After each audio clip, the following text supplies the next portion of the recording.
Unity is strength, knowledge is power, and attitude is everything. The Livestrong motto is truly something to live by. This August, more than 5,700 participants and 800 volunteers joined us at the Philadelphia Livestrong Challenge, a run-ride event designed to make a difference in the fight against cancer. Together, the Philly Challenge raised $3.1 million, which will continue to help cancer survivors live life on their own terms and build support programs and initiatives that shape the cancer landscape. Unity is strength. Team Empower amassed over 130 members and together raised over $143,000 en route to winning the team fundraising competition. Knowledge is power. Livestrong strives to raise cancer awareness, increase outreach, and facilitate collaboration in an effort to improve the cancer experience. Attitude is everything. Optimism begets positive results. Having a positive mental attitude is asking how something can be done rather than saying it can't be done. The challenge includes 10, 25, 45, 70, and 100-mile ride options, in addition to 5 and 10K run and walk options. My father and I arrived at Montgomery County Community College on a damp morning in August to ride 70 miles for my teacher and team leader, Mark Mandeville. I was worried. This was only my 4th ride over 20 miles, and I had never gone more than 50. On top of this, I was new to the idea of fighting for a spot with thousands of other riders. This was but my 2nd ride with clips, the restricting shoes that firmly attach you to your bike. I vividly remember looking as far as I could see, over the rolling hills of Montgomery County. And I remember thinking, you can't see more than a mile in this fog. You're doing 70. I had already put myself in a mental hole. There was headway to be made. Complaining would have been arbitrary and was out of the question.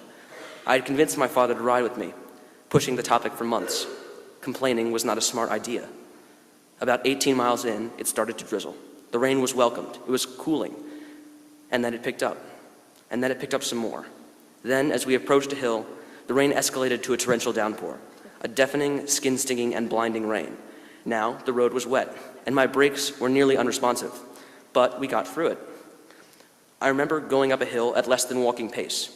I remember falling sideways, still clipped into my bike, onto a stranger. But still, I accomplished it with support and a desire to succeed. Looking back, my negative attitude was worse for me than the rain, worse than the falls, worse than the hills even. Your mind is your greatest enemy, not only on a bike ride, but during any adversity. So let's talk about challenges. No matter what you reach for or face, attack it with vigor and an undying will to succeed. As Mr. Mandeville fights cancer, he has maintained an incredible positive attitude and genuine optimism. He has instilled the sense that there is literally no mountain too high. Mr. Mandeville has taught us an interesting lesson about how someone can face something as intimidating as cancer with the support of family and friends. We all face challenges with the support of family and friends.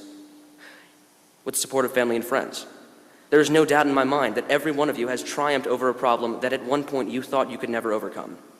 Health, school, work, sports, family, whatever it is, it can always be beaten with unity, knowledge, and attitude. Mr. Mandeville has stood as a public beacon of hope and knowledge and optimism to the Episcopal community. But silent and private challenges are just as deadly. This is why standing together, standing up for something with others is so vital. With every challenge comes a unique set of mental and physical trials. Choosing to face these tests is the first victory. Be blinded by your ambition to succeed. Mr. Mandeville has led me to believe that anything is possible. So Mr. Mandeville, on behalf of my father and I, the vestry, and the entire Episcopal community, may your faith give us faith, may your hope give us hope, and may your love give us love. Thank you.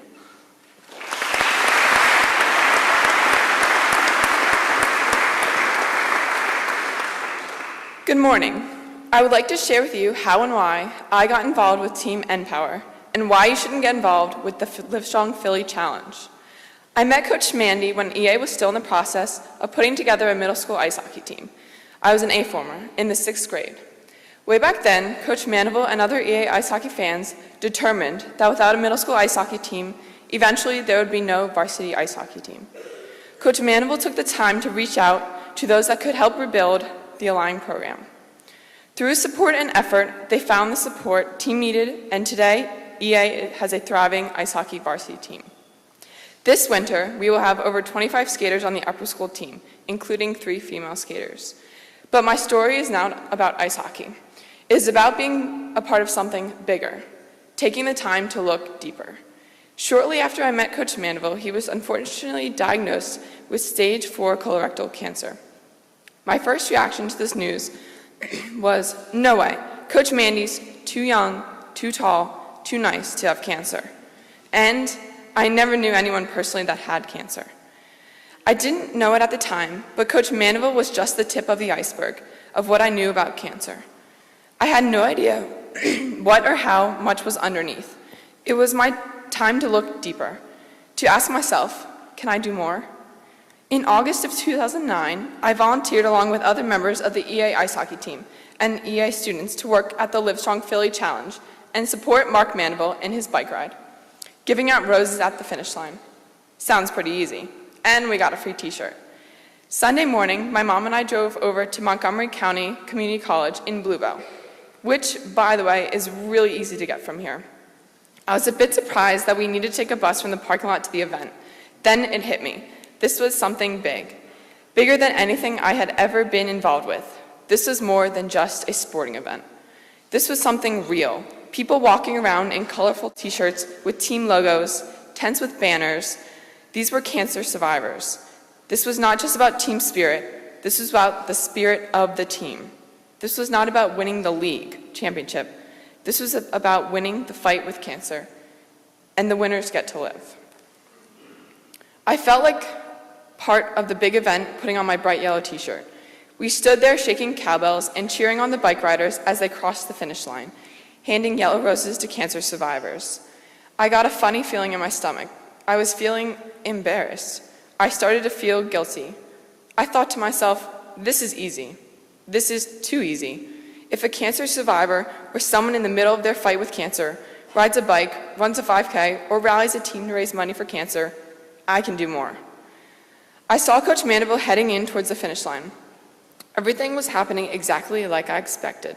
We started waving our arms, except we were not the only ones there to cheer him on. Just before he crossed the finish line, his son was given a rose and ran out to greet him. His wife, Megan, ran over to kiss him. He stopped to hug some friends. Then he headed towards the hockey team for the team photo. Wow, Coach Mandeville is not just my coach who's fighting cancer. He's a husband, a father, a son, a friend, and a mentor who is fighting the battle against cancer. This is big. This is bigger than just me and my hockey team. Mark Mandeville was just the tip of the iceberg I saw floating in the water in the ocean of cancer. I looked back at the crowd cheering on the bikers. Each person now looked different to me. They were not just the spectators cheering on bikers anymore. They were all part of the iceberg I never saw. They were individuals supporting their iceberg. It was much more personal. Is she someone's mother? Is he someone's son? How has cancer touched their lives? They weren't cheering on the fastest biker. They weren't cheering on the will to fight the horrible disease. They were cheering on the hope for a cure. They were cheering on the future. I had to do more than just hand out roses. I had to be part of the bigger picture. I had to be part of the iceberg you don't see. So this summer, I got involved. I joined Team Empower, led by Mark Mandeville, a team with over 120 members. And I ran in the 5K with my classmate and teammate JD, Jack Dorman, and Miss Buggy. Well, for the first 50 yards. Coach Mandeville's friends from high school and college came to town for the event. It was like a wedding. His mom and dad and cousins, a dinner Friday night, the banquet Saturday night, fellow EA friends, Mr. Farrell, Miss Smith, and Tommy Bergstrom ran the 10K on Saturday. Reverend and Mrs. Squire, Mrs. Dorman and Mrs. Kuzak, and so many others walked for their loved ones and the cause. My mom, Mrs. Blummer, and Mrs. Gant rode their bikes in the pouring rain on Sunday.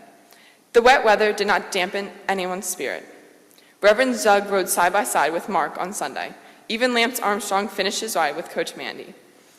In our matching team jerseys, we gathered together at the finish line as Mark pedaled in as a team fundraising champion. He was our leader the whole day. I fought back tears. We were all part of the iceberg you don't see. This August, I'm going to run the 5K on Saturday, ride 45 miles on Sunday, and hope to raise $2,000 for the Live Strong Foundation and Team Empower. I encourage you to tune up your bike, find your running shoes, or simply get out your checkbook. Be the part of the iceberg that no one sees. Armstrong's Live Strong Challenge is coming up this weekend in Bluebell. And Dr. Brucker met with one local man today who's the captain on one of those teams. Lori, I did. I met with the captain of Team Empower. He's a local teacher, and his is an amazing story, especially when you hear where he draws his inspiration from. When I began this, I did not think of myself as a cyclist. Mark Mandeville developed his passion for biking as an adult and at a surprising time in his life. Once I started training for my Livestrong ride last year, quite literally in between chemotherapy sessions.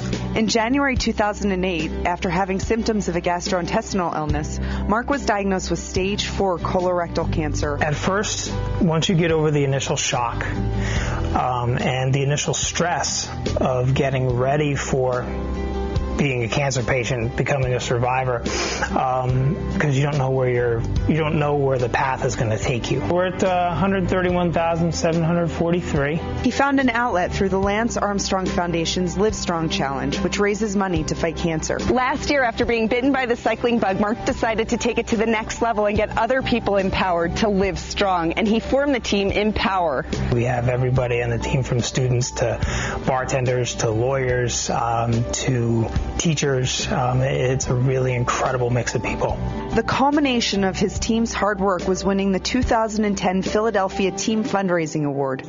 But his involvement with Live Strong has meant much more to Mark than just the amount of money raised. They have inspired me to be able to live life on my own terms, to continue trying to be the best husband and the best dad that I can. I found a green bean. You did. Mark still has an uphill battle against cancer, but what keeps him going is the team that rallies behind him. My family has an expression that you're still on this side of the grass. So while you're on this side of the grass, you make every minute count. Mark's team has raised more than $131,000. He should be very proud.